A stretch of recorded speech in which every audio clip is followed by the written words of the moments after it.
আসসালামু আলাইকুম ওরহমতুল্লাহি ওবরাকাত।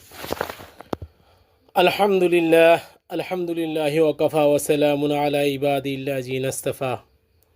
আলহামদুলিল্লাহ, আমরা আজকে পবিত্র রমজানের মাগফিরাতের প্রথম রমজান সম্পূর্ণ করলাম, অর্থাৎ 11 রমজান সম্পূর্ণ করলাম।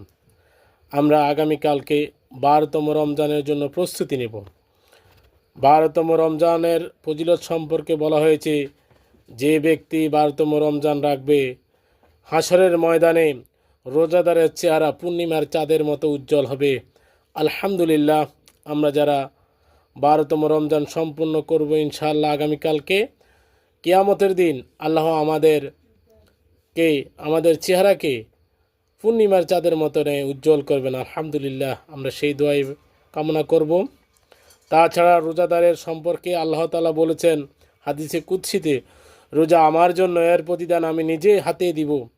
অর্থাৎ আমরা যতগুলো আমল করি, যাই করি না কেন, আল্লাহ তার বিনিময়ে আমাদেরকে কিছু নেক দিয়ে থাকেন, কিন্তু রোজাদারের জন্য যে নেক সওয়াব প্রদান করবেন সেটা আল্লাহ নিজ হাতে দিবেন, তার জন্য কোনো সীমা নেই। আল্লাহ তাআলা এই পবিত্র রমজান মাসে আমাদের কাছে এসেছে মেহমান হিসাবে, আমরা যেন এই মেহমানের কোনো রকম ত্রুটি বিচ্যুত না করে সম্মানভাবে আমাদের থেকে বিদায় দিতে পারি, সেই দোয়াই আমরা করব।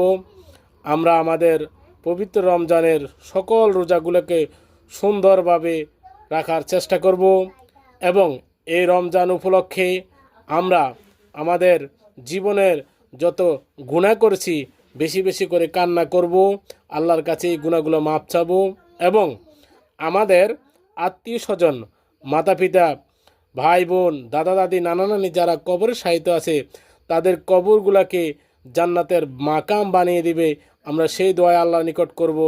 আসসালামু আলাইকুম ওয়া রাহমাতুল্লাহি ওয়া বারাকাতুহু।